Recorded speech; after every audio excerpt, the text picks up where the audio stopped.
Hello, this is the Tradesight US Stocks and Futures Market Preview for Tuesday, September 19th, 2017.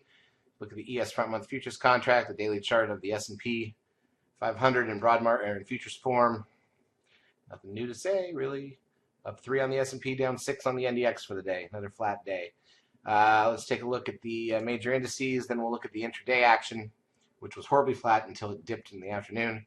And then we'll talk about what's coming. Crude oil up 7 cents to 49.97. Gold up 70 cents to 1311.50.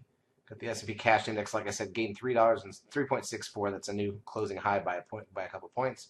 NDX is down 6. Look how that 13 sell signal, the pink risk line from that, is still containing the NDX. Got the SOX up 14. That's a new closing high on the semiconductors. Biotechs, look how flat this thing's been for 10 days now. Up 1.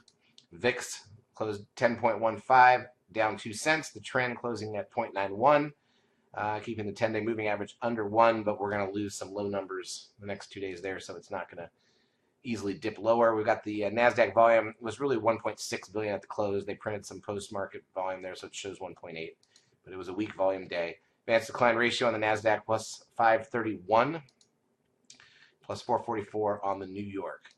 Google down $5.54. Again, this is taking it back towards that breakdown point into that gap. That could be interesting if Google falls into that. Apple also lost $1.21, hanging on by a thread. Amazon down $12.60.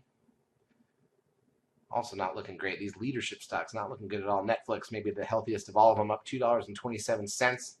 Tesla up $5.19. That's another healthy looking one. Swept new highs on Tesla. TLT, the 20-year bond ETF, down 73 cents. Goldman Sachs up $2.31, still in this narrow range that it has been in now for a while. Let's look at the intraday action. So this will be, let's go to 5-minute candles on the futures. So you can see Thursday was flat. Friday we had a little bit of movement mid-morning and then dead flat for expiration. And then here we go on Monday, gapped up and pushed higher. And that was pretty much the range for the day, what we established in that first 20 minutes or so. And then just dead sideways and closed pretty much where we opened. Yeah, pretty uneventful. Not a lot to do on the stock side. Futures were good. We made good money there. In terms of economic data coming out today, or on Tuesday, we've got housing starts and building permits, import-export prices, and current account an hour before the bell and the start of a 2-day Fed meeting. Charts, as usual, brought to you by eSignal. If you've not yet taken a trial of our services, feel free to do so. We will help you out for a couple weeks. Have a great trading Tuesday.